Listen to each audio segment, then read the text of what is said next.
오늘 본문은 마태복음 26장 46절부터 56절까지로 정하고 설교의 제목을 이루려 함이니라 라고 정한 후에 오늘 말씀을 함께 나누도록 하겠습니다. 함께 읽으셨습니다. 본문을 함께 읽으셨는데 아마 기독교인이라면, 아니 기독교인이 아니더라도 오늘 본문에 나오는 내용은 그냥 스토리로, 성경을 읽지 않은 분들이라도 스토리로라도 잘 알고 계시는 그런 이야기입니다. 더군다나 영화 안에도 이 장면이 이렇게 잘 묘사가 되어 있었기 때문에 우리가 본 영화를 생각하더라도 이 장면이 잘 떠오를 수 있는 그런 부분입니다. 오늘 본문을 통해서 우리가 봐야 할 것은 무엇인지, 또 우리가 잘못 알고 있었던 것은 무엇인지를 잘 한번 판단해 보셔서 오늘 본문을 마음속에 잘 새기고 돌아가시면 참 좋겠습니다. 기독교 얘기를 조금만 하고 시작하도록 하겠습니다. 기독교에는 책이 한 권 있죠. 기독교에서 가장 중요하다고 늘 강조하고 읽어야 한다고, 배워야 한다고, 알아야 한다고 강조하는 책이 성경책입니다. 기독교에서 갖고 있는 성경책은 한마디로 말씀드리면 하나님과 사람 사이의 관계를 설명하는 책이라고 말씀드릴 수가 있습니다. 하나님과 사람 사이의 관계를 설명하고 있는 책입니다. 자, 사람들이 성경을 알고 있습니다. 교회를 다니는 사람이건 교회를 다니지 않는 사람이건 일반적으로 사람들은 성경이 둘로 구분되어 있다라는 사실을 알고 있습니다. 어떻게 해요? 구약 성경과 신약 성경, 이렇게 둘로 구분할 수 있다라는 사실을 많은 사람들이 알고 있습니다. 그런데 성경을 조금 배웠다, 아니면 교회를 조금 다녔다 하는 사람들은 세 개로 구분할 수 있게 됩니다. 천지창조의 내용이 기록되어 있는 창세기 1장과 2장, 이것을 하나로, 한 부분으로 보고요. 또 한 부분은 나머지 구약 성경, 타락한 인류에 대한 이야기다. 공부를 좀 한 사람들의 이야기입니다. 타락한 인류 이야기를 기록한 나머지 구약 성경으로 생각하고요. 또 하나는 신약 성경입니다. 죄 사함을 얻은 성도들에 관련된 이야기가 기록된 책을 신약 성경이다라고 구분하게 됩니다. 그런데 좀 교만하게 들리실지 모르겠지만 성경을 조금 더 배운 저와 여러분들 같은 이 정도 수준의 사람이라면 똑같이 성경을 세 부분으로 구분하긴 하는데 그 내용을 인식하는 것이 좀 다릅니다.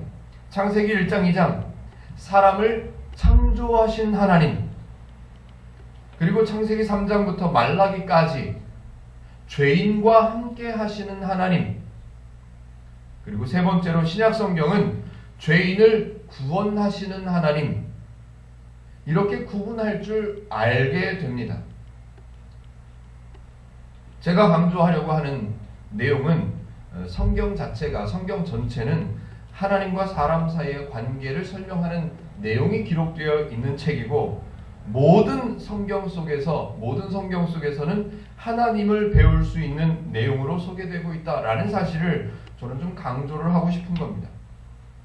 성경을 구분하는 기준들이 참 많이 있습니다. 여러 학자분들이 연구하셔서 성경을 구분하는 기준을 여러 가지로 제시하고 있습니다. 정말 많은 방법들이 있습니다.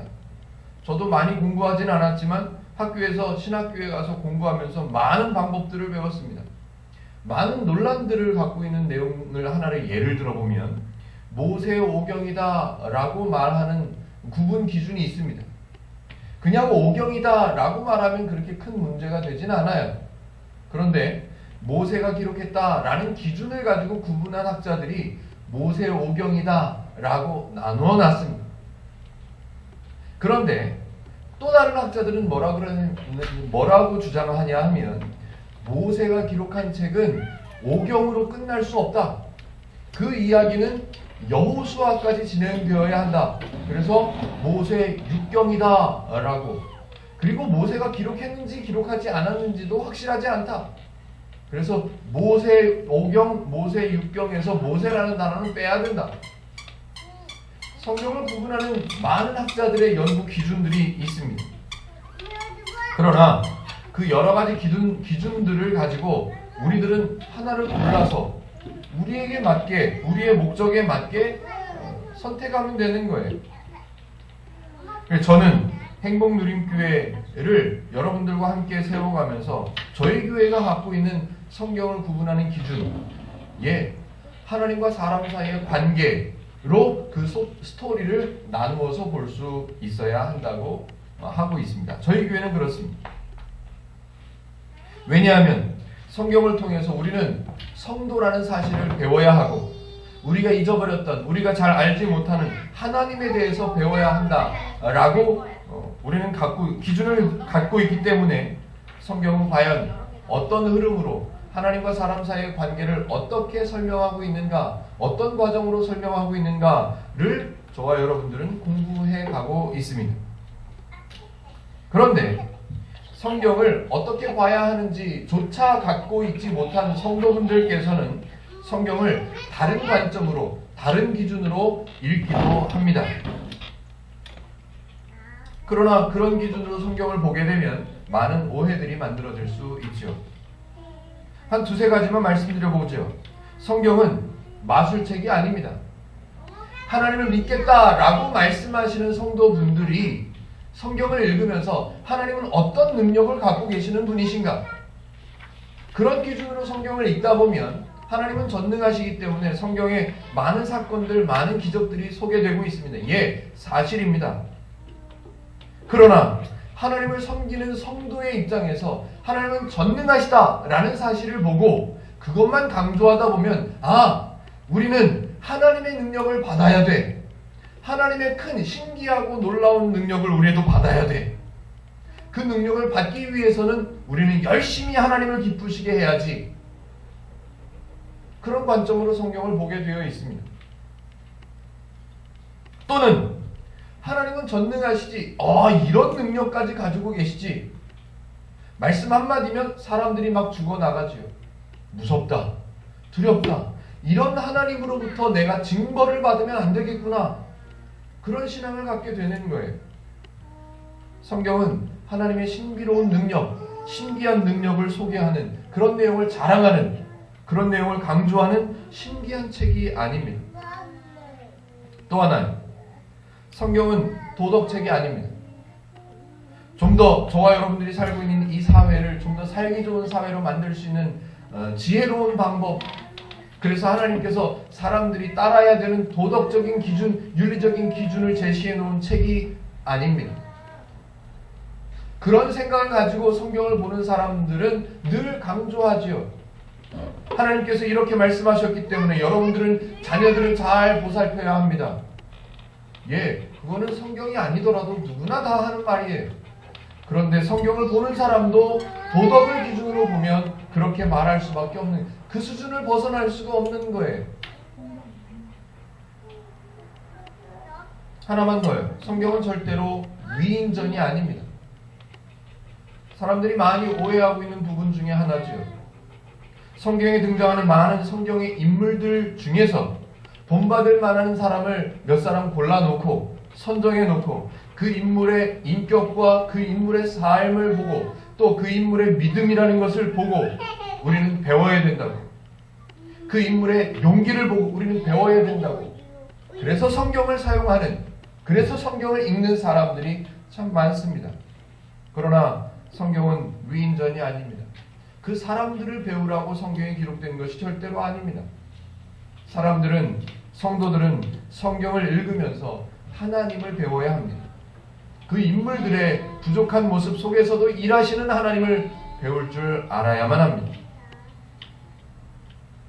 성경을 바르게 이해한다는 것, 참 간단한 말이지만 쉽지가 않습니다. 모태신앙으로 자랐던 저의 삶을 뒤돌아보기만 해도 충분히 이해가 될 수 있는 말이에요. 성경을 바르게 보고 또는 오해하지 않는다고 표현하면 좋겠습니다. 오해하지 않으려면 성경을 좀 알아야 합니다.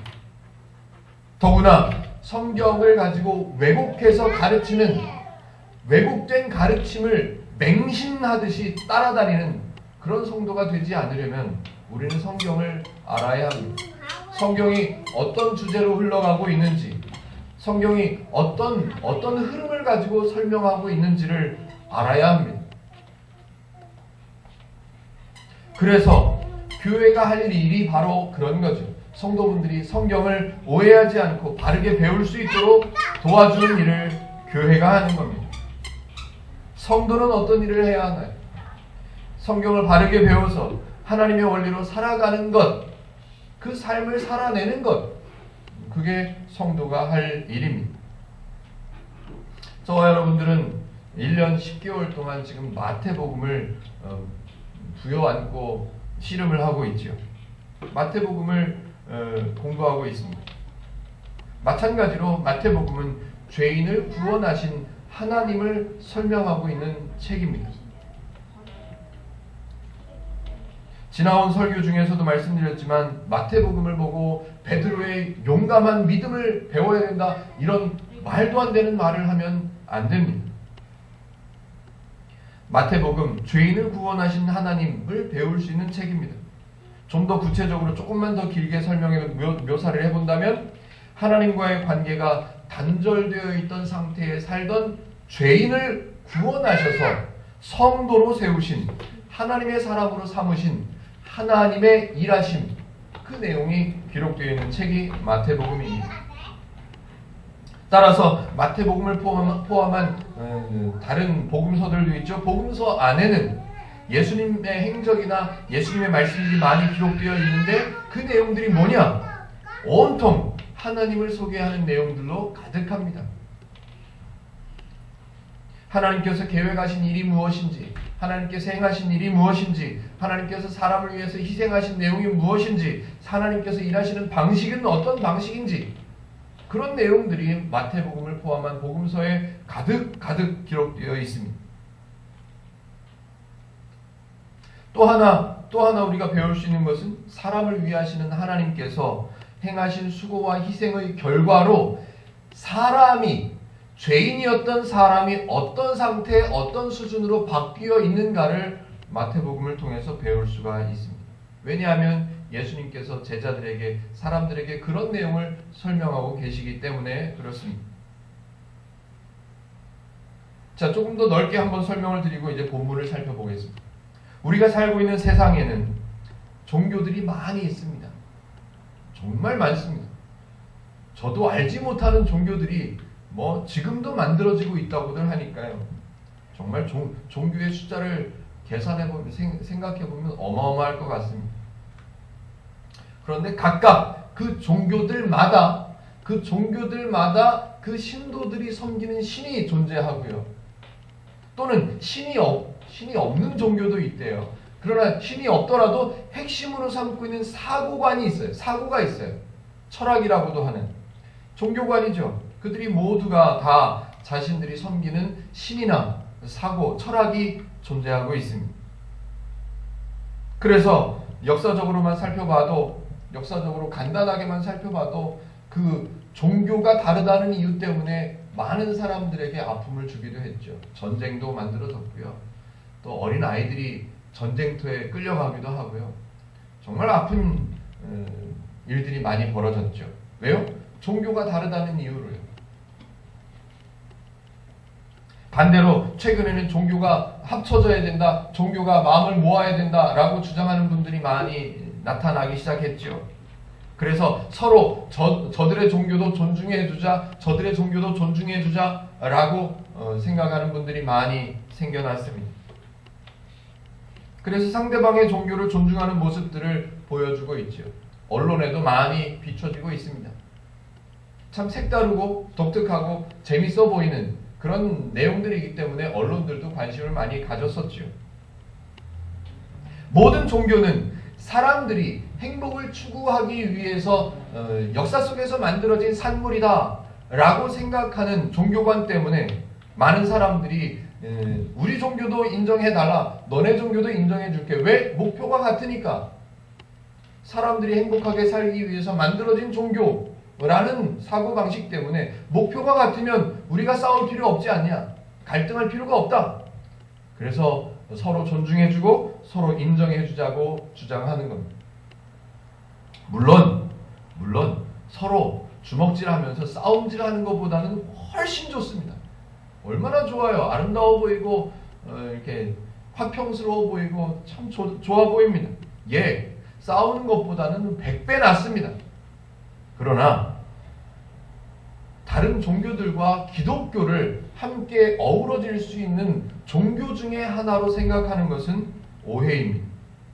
근본적으로 기독교는 다른 종교들과 다르기 때문에 같을 수 없고 비슷할 수도 없고 섞일 수가 없다는 사실을 우리는 분명하게 알아야만 합니다. 가장 큰 이유를 하나 들어보라. 다른 종교들과 기독교가 다를 수밖에 없는 가장 큰 이유를 한번 제시해봐라. 구원이 있기 때문에 이런 말 가지고는 안 됩니다. 왜냐하면 다른 사람들도 다 구원이 있다고 그래요. 그 종교에도 구원이 있고 저 종교에도 구원이 있다고 말하기 때문에 우리가 배우고 있는 이 구원을 내놔서는 저들에게 합리적인 말이 안 돼요. 물론 어떤 설명을 해도 저들은 다 받아들이지는 않지요. 그러나 저와 여러분들이 납득할 수 있는 가장 큰 이유를 하나 제시해보라 라고 한다면 사람과 신과의 관계입니다. 제가 그래서 미리 서론의 말씀을 드렸죠. 사람하고 각각 종교들마다 존재하고 있는 그 신과의 관계가 달라도 완전히 다릅니다. 예를 들어서 이제 설명을 좀 해보겠습니다. 일부 시대 또는 시대적인 상황에서 또는 일부 사람들의 상황과 필요에 따라서 신을 만들어내죠. 그래서 종교를 형성하게 되는 겁니다. 그런데 대부분 그런 필요와 그런 어려움들 속에서 시대 속에서 사람들이 만들어낸 종교 안에는 신을 위한 사람의 수고와 사람의 희생이 필요합니다. 없어서는 안 돼요. 꼭 존재합니다. 신을 위해서 사람이 수고해서 그 신에게 도움을 받거나 신의 용서를 받거나 그게 사람들이 만들어내는 종교예요.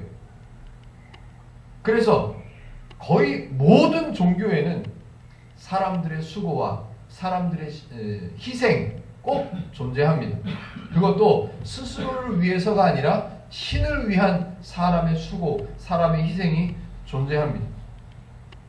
그래서 사람들은 그 종교, 각각의 종교에 속해 있는 모든 사람들은 자신이 세워놓은 또는 자신의 조상들이 세워놓은 그 신들을 향해서 신을 향한 존경의 표시를 해야만 합니다.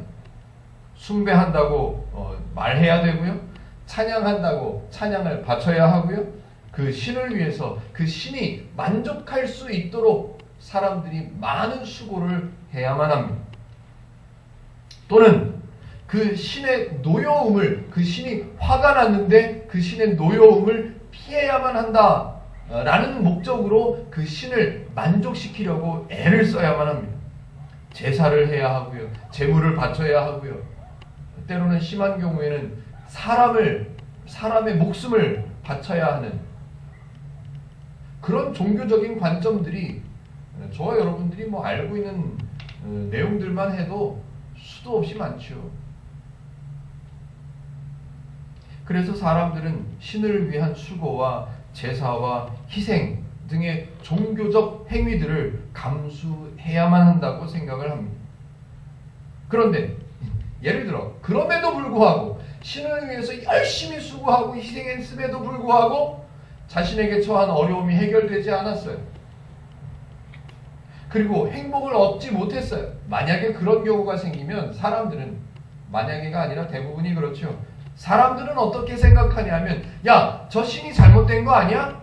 저 신에게 능력이 없는가 보다 라고 생각하지 않고 내가 신을 위해서 바친 희생이 부족했나 보다. 나의 수고가 신의 기쁨을 충족시키기에는 아직 부족한가 보다. 그렇게 생각하는 것이 일반적인 종교관입니다. 한 걸음 더 나아가서 그 신을 만족시키지 못한다면 내가 나의 어려움을 해결하고 싶은데 이 어려움을 해결하고 싶어서 신을 만족시키고 싶어서 열심히 했는데 역부족이에요. 그러면 신을 의심하든지 신을 바꿔보든지 그럴 생각을 안 하고 다른 사람을 통해서라도 그 신을 만족시켜야 되겠다라는 생각을 합니다. 그래서 각각의 모든 종교들마다 종교 지도자들이 있습니다. 제사장들이 있습니다. 또는 우리가 쉽게 이해할 수 있는 말로 무속인들이 있다는 말이에요. 그래서 그네들의 도움을 받아야 된다라고 생각을 해요. 그래서 어디까지 가냐면 자기네들이 섬기는 그 신과 비슷한 수준의 종교 지도자라고 인정하게 됩니다. 참 안타까운 일이죠. 그래서 어떤 큰 종교에서는 성경에 나오는 인물들이 승천했다. 저 인물에게 기도해야 하여튼 별 이상한 종교들이 많습니다. 늘 해왔던 얘기라서 반복하지는 않겠습니다. 그래서 종교 지도자 또는 무속인들을 신과 비슷한 수준의 사람으로 생각하게 되죠. 그래서 그 사람에게 복종해야 된다고 말합니다. 종교 지도자의 말에 순종해야 된다고까지 갑니다. 심지어는 그 종교 지도자를 숭배해야 된다고까지 갑니다. 참 안타까운 일이고 아픈 일이고 비참한 일입니다. 그런 일반적인 사람들의 필요와 사람들의 어려움을 해결하기 위해서 만들어낸 그 일반적인 종교하고 기독교는 완전히 다른 거예요. 완전히요. 그 사람들이 만들어낸 신과 사람과의 관계를 지금 설명드렸잖아요. 그러나 기독교는 전혀 다릅니다. 근본적으로 기독교가 갖고 있는 가장 중요한 원리는 사람을 위해서 일하시는 하나님이에요. 사람을 위해서 희생하시는 하나님이에요. 사람을 위해서 계획하시는 하나님이에요. 하나님이 사람을 위해서 천지를 창조해 주셨지요. 그럼에도 불구하고 사람은 하나님을 거절하고 떠나고 죄인이 되었습니다. 죄인이 된 사람을 내버려 두지 않으시고 하나님은 계속 동행하십니다. 하나님을 거절하고 떠난 그 죄인을 위해서 일하십니다. 그 죄인을 위해서 계획하시고요. 그 죄인을 위해서 희생하기로 결단하시죠. 그래서 결국 그들을 구원해내시죠. 그런데 그들이 알지를 못해요. 그들을 위해서 희생하신, 그들을 위해서 일하신 하나님으로 제대로 배우지를 못하고 있어요. 그래서 심지어는 그 하나님을 인지하지 못하는 그 사람들에게 하나님을 가르쳐주는 일까지도 하나님이 하십니다. 그래서 저와 여러분들의 손에 쥐어주신 책이 성경책이에요. 기독교에는 신을 위해서 사람이 수고해야 한다. 신을 위해서 사람이 희생해야 된다. 그런 개념 자체가 없습니다. 신이 사람에게 신을 위한 어떤 일을 요구하거나 명령한다. 이런 개념이 없어요. 조금 더 나아가 볼까요? 기독교에는 신의 용서를 받기 위한 사람의 어떤 수고, 그런 내용이 없습니다. 신의 욕구를 충족시켜야만 사람이 복을 받는다. 그런 내용이 없는 거예요, 기독교에는. 따라서 다른 종교들하고 우리 기독교도 사람들이 구분하는 방식에 따르면 종교 중에 하나예요. 그러나 저와 여러분들이 분명하게 알아야 할 것은 기독교하고 다른 일반적인 종교하고는 달라도 완전히 다릅니다. 비슷할 수도 없고 같이 갈 수도 없고 섞일 수도 없고 서로 융합될 수도 없는 거예요. 말이 안 맞아요. 그래서 저와 여러분들이 오늘 함께 읽은 본문은, 지금 함께 읽어오고 있는 마태복음은 사람을 위하시는 하나님께서 사람을 구원하시기 위해 행하시는 일의 과정들을 소개하고 있는 내용입니다. 그리고 그 과정들을 친히 하나님께서 행하시는, 예수님으로 오셔서 직접 행하시는 과정들을 제자들과 함께 하시고, 그리고 그렇게 일하는 이유를 제자들에게 설명하고 계시죠. 그러나 안타깝게도 유대교적 사고방식, 유대교가 뭐죠? 사람들이 너무너무 힘들어서, 너무너무 어려워서, 그 시대적인 어려움 때문에 사람들이 만들어낸 종교예요. 그 유대교의 종교적 사고방식을 갖고 있는 제자들의 생각으로는 그 예수님의 가르침을 받아들일 수가 없는, 이해할 수 있는 코드가 없는 거예요. 그래서 예수님이 어떤 말씀을 하시면 엉뚱한 생각을 하고, 예수님께서 어떤 행동을 취하시면 전혀 다른 반응을 보여주는 게 제자들의 모습입니다. 그런 내용을 읽고, 제가 한 번 더 강조하죠. 그런 내용이 기록된 성경의 본문을 읽으면 적어도 우리는 제자들하고 똑같이 반응하면 안 되는 거예요. 저와 여러분들은 달라야죠. 예, 본문의 내용을 간단하게 말씀드리면 지금 막 밤을 지새고 나서 새벽이 다가오죠. 막 이른 새벽에 해가 동틀 무렵, 막 영화의 장면을 생각하셔도 괜찮을 것 같아요. 막 너무너무 하여튼 새벽녘에 예수님과 제자들이 함께하고 있는 이 산기슭 아래에서 예수님과 제자들이 지내고 있는데, 함께하고 있는데 로마의 병사들이 제사장들하고 함께 이렇게 예수님을 잡으러 오는 장면이죠. 그런데 예수님을 잡으러 와서 유다가 이제 표시를 하니까 병사들이 이제 예수님을 붙잡고, 예수님을 붙잡은 사람 중에 한 사람을 베드로가 일어나서 칼을 들고 귀를 잘라내는 그런 장면이 오늘 본문의 내용입니다. 오늘 본문은 예수님의 재미있는 이야기, 어떤 한 스토리 중에서 그 이야기를 이렇게 강조하기 위해서, 이렇게 좀 높여주기 위해서, 분위기를 고조시켜주기 위한 한 이야기의 구성 요소가 아닙니다.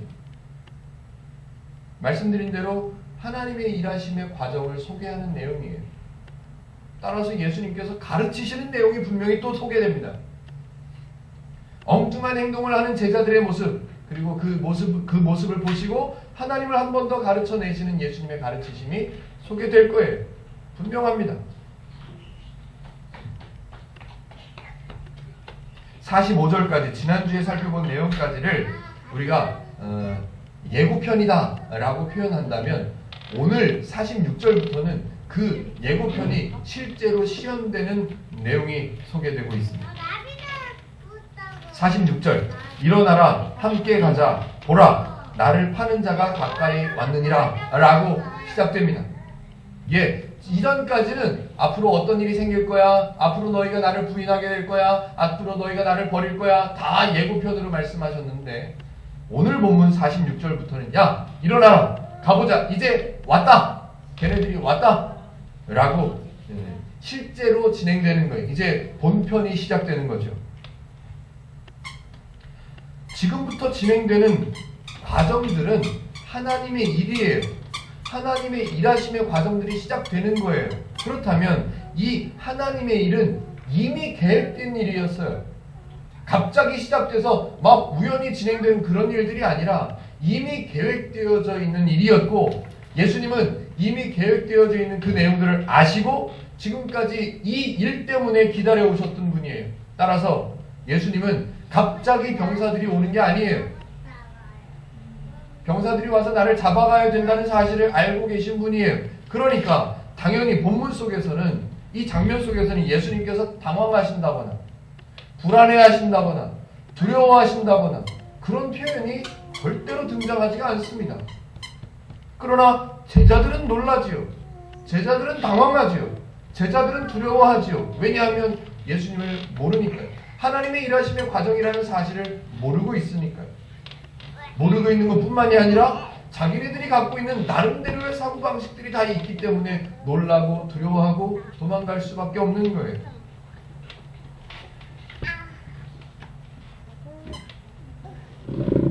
한번 이 설명을 드려보죠.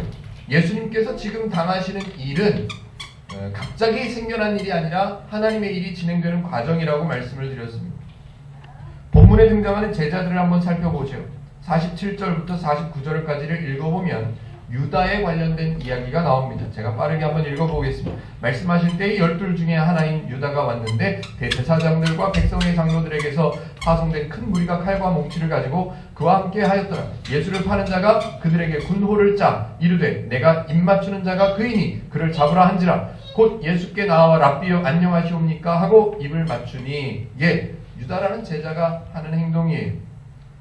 칼과 몽치, 이 몽둥이를 얘기하는 거고요. 칼하고 몽둥이를 얘기하는 거고요. 군호를 짜, 이 말은 미리 암호로 입을 맞춰놨다니, 말을 맞춰놨다는 얘기예요.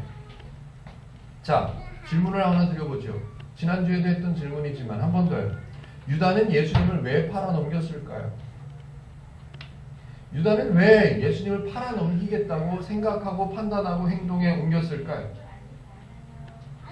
유다의 이 행동은 전혀 엉뚱하거나 생뚱맞은 판단이나 행동이 아니에요.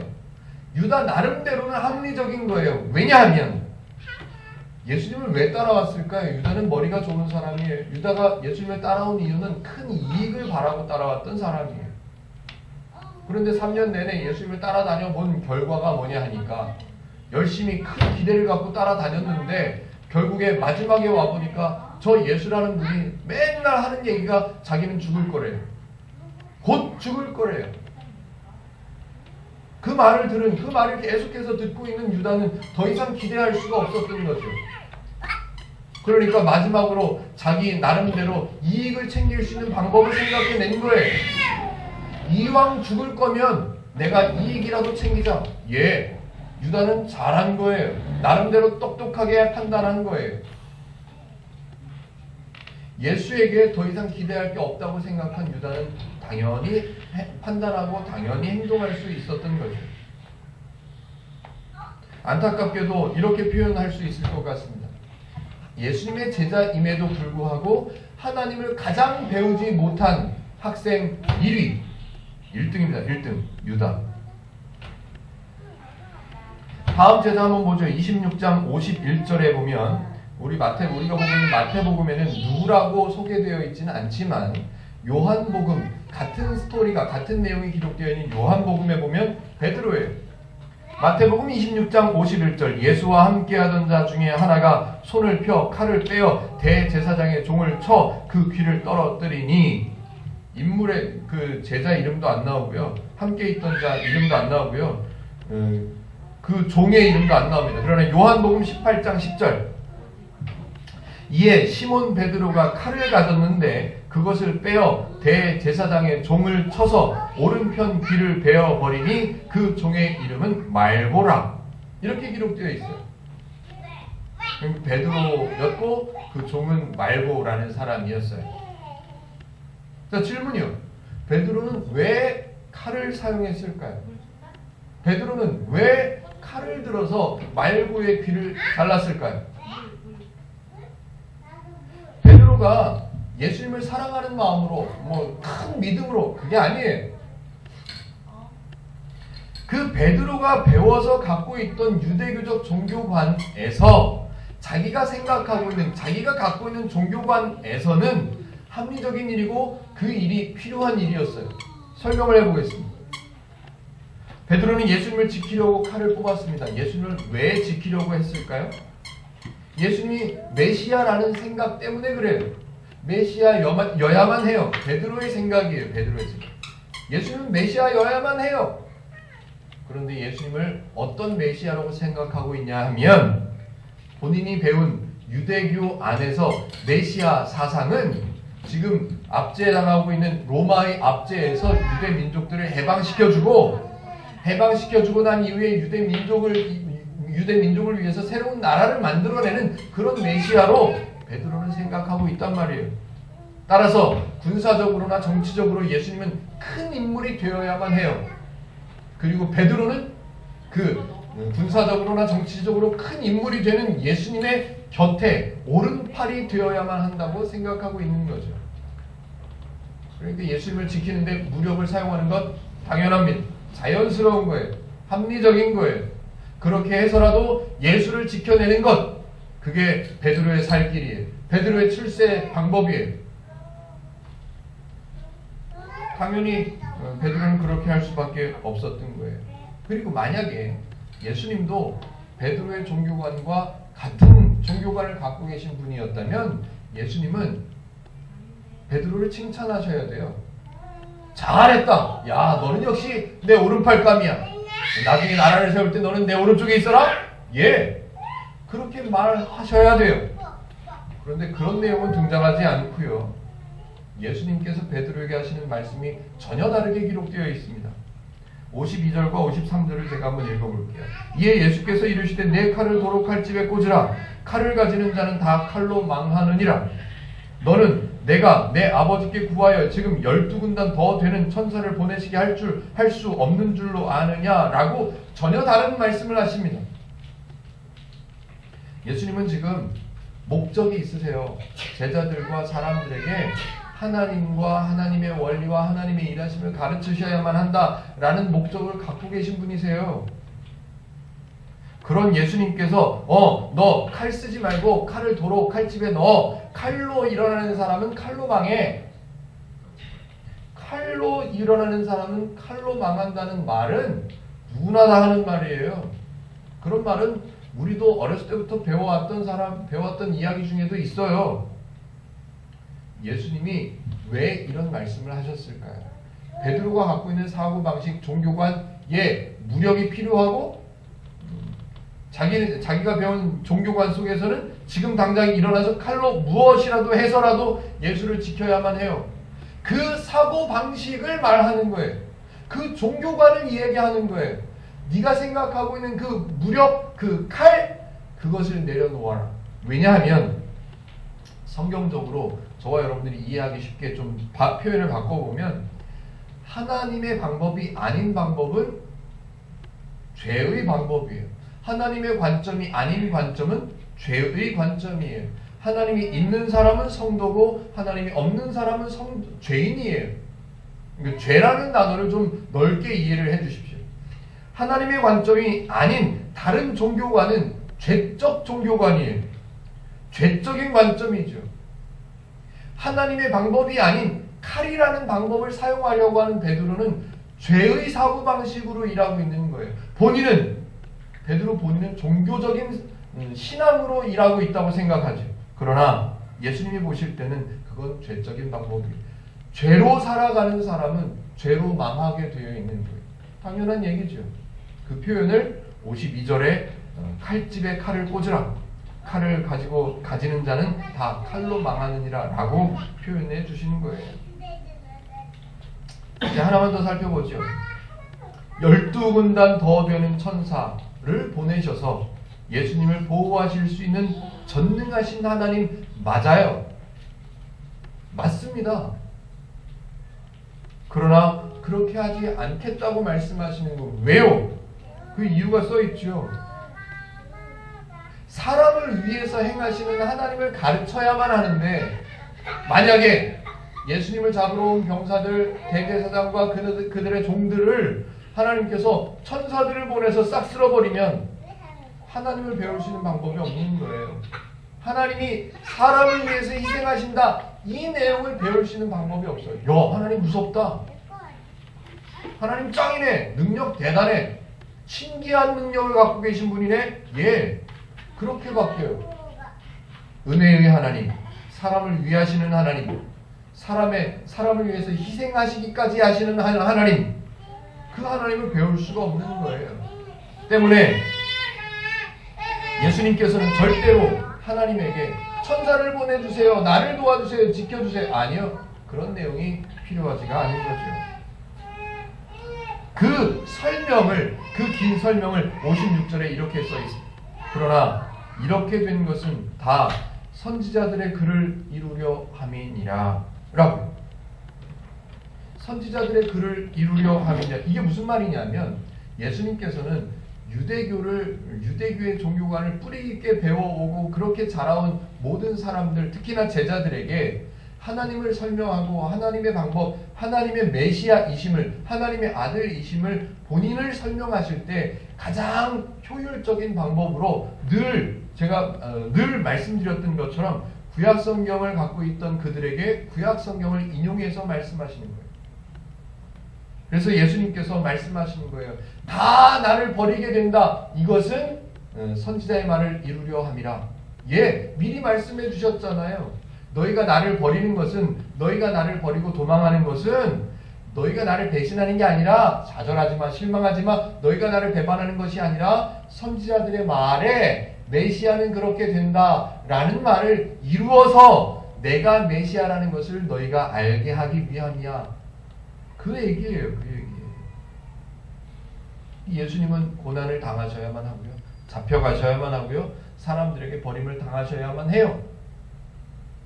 그게 예수님에게 어려운 일이고 무서운 일이고 두려운 일이고 그런 일을 감당하시는 예수님을 강조하는 게 아니라 그분이 메시아라는 사실을 알게 하시기 위해서 그 과정들을 겪어오고 계시는 거예요. 그런데 사람들은 예수님께서 당하신 고난에 동참해야 된다라는 것을 강조하려고 애를 씁니다. 애를 써요. 여러분, 예수님이 우리를 위해서 이런 고난을 받으셨습니다. 우리도 가만히 있어서 되겠습니까? 우리의 신앙을 다해서 우리도 예수님께서 당하신 고난에 동참합시다. 성경의 그 어디에도 예수님께서 하신 말씀을 보면 너희도 내 고난에 동참해야 된다라고 말씀하시는 그런 의미조차도 없습니다. 그런 방식이 전혀 없어요. 사실은 예수님께서 지금 하나님의 일을 진행하시는 과정 중에 있는데 하나님의 일을 완성하시는 그 일에는 사실 따지고 보면 사람이 필요가 없습니다. 제자를 12명이나 데리고 다니실 필요가 없어요. 병사들을 몰고 오는 그 과정들이 전혀 필요가 없습니다. 그냥 예수님께서 오셔서 십자가에 달리셔서 죽고 다시 살아나시고 끝! 그러시면 돼요. 예수님만 있으면 돼요. 그런데 굳이 제자를 12명을 부르셨고 굳이 제사장들을 만나고 굳이 사두개인들을 만나고 굳이 바리새인들을 만나서 대화를 하셨어요. 왜요? 하나님의 일은 완성될 거예요. 그런데 중요한 것은 완성하시는 것은 하나님의 일이기 때문에 하나님이 하실 건데 그 완성되었다는 일의 결과를 사람들이 모르면 안 되잖아요. 하나님은 완성해 놓으셨어. 끝내 놓으셨어요. 그런데 사람들은 그 과정도 모르고 그 일도 모르고 완성되었다는 사실 자체를 몰라요. 그래서 똑같이 살아. 죄인으로. 그럼 아무 소용이 없잖아요. 그러니까 예수님은 굳이 사람들을 데리고 다니시고 굳이 제사장들을 만나시고 굳이 말다툼도 하시고 굳이 잡혀가시고 버림당하시고 채찍 맞으시고 유다가 예수를 팔아넘기는 일, 대제사장들과 종들과 장로들과 큰 무리가 와서 예수님을 잡아가는 일, 또 예수님이 잡아가실 때 제자들이 다 예수님을 버리고 도망가는 일, 칼을 들어서 예수를 보호하려는 베드로를 말리는 예수님의 말씀, 천사를 보내실 수 있지만 천사를 부르실 수 있지만 그렇게 하지 않으시는 예수님은 선지자들을 통해서 기록되어 있는 그 내용들을 다 이루어지는 것들을 얘네들한테 보여주셔서 내가 하나님께서 보내신 그 메시아야 라는 사실을 가르쳐 주셔서 그 메시아께서 구원을 이루시는 그 결과를 사람들이 누려낼 수 있도록 알고 배워서 누려낼 수 있도록 예수님은 그래서 말씀하시고 이 모든 이 과정들을 감수하고 계시는 거예요. 절대로 사람들로 하여금 너희들도 내 고난을 봐라. 너희들도 버림당하는 나의 아픔을 봐라. 너희도 나의 고난에 동참해라. 그 얘기가 아니라고요. 하나님은 전지전능하신 분 맞습니다. 그러나 하나님은 전지전능하다고 날마다 하나님의 기적을 보여주시면서 능력을 자랑하시지 않아요. 왜요? 하나님께서 사람들이 행복을 누리면서 풍성한 삶을 살 수 있는 성도로 이미 완성해 놓으셨기 때문에 그것을 누리도록 가르쳐주고 시간을 주시는 거죠.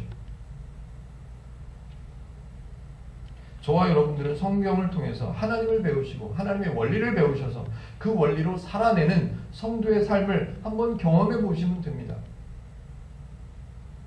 제가 감히 단언하건대 사람들의 사고방식으로 사는 것보다 하나님의 원리로 사는 것이 훨씬 더 가볍고 훨씬 더 행복하고 훨씬 더 풍성합니다.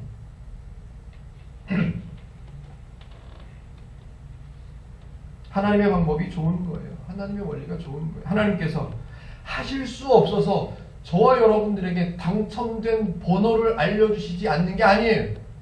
당첨될 로또 복권의 번호를 저와 여러분들에게 알려주실 수 없어서 알려주지 않으시는 게 아니에요.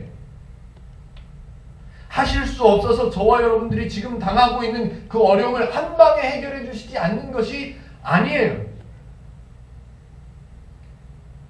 그런 삶의 현장 속에서도 하나님의 원리를 적용해서 살아내면 하나님의 사람으로 누릴 수 있는 행복, 하나님께서 이루어 주신 그 결과를 알아갈 수 있기 때문에 하나님께서는 그 결과를 누리라고 말씀하시는 거예요. 저와 여러분들은 어떻게 하면 될까요? 하나님을 배워야죠. 하나님을 배워야죠. 하나님을 배우고 하나님의 원리를 배워야죠. 알아야죠. 그러기 위해서 성경을 읽어야 하고 성경을 배워야 하는 거죠. 기독교는 하나님을 위해서 성도들이, 사람들이 수고해야 된다고 말하지 않습니다. 그렇게 말하면 안 되는 거예요. 더구나 예수님께서 당하신 고난에 동참합시다 라고 말하는 것도 말이 안 되는 거예요. 기독교는 사람을 위해서 수고하시고 사람을 구원하시기 위해서 희생하신 하나님, 그리고 그 결과로 죄인이었던 사람들이 성도로, 하나님의 백성으로 회복되었다는 사실을 잊지 않고 배워서 기억하고 살아가는 거예요.